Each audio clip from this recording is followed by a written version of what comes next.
A hand reached into the wife's skirt, but the husband only begged the thug to stop. Of course he wouldn't listen.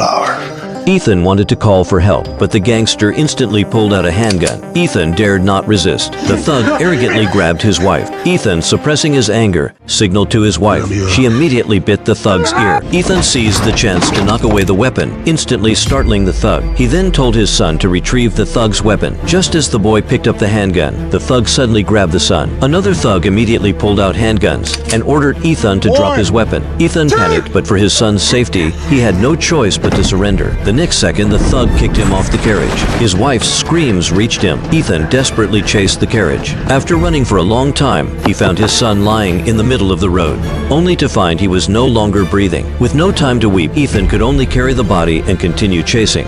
He finally saw the carriage. Ethan picked up a hunting rifle and slowly approached it. He first fired a shot to scare away the horses. The thug behind the carriage was instantly exposed, who was instantly shot dead by Ethan. The other thug immediately chose to run away. Ethan instantly shot him. The thug continuously wailed, begging for mercy, but Ethan was filled with rage. He quickly walked over to the thug.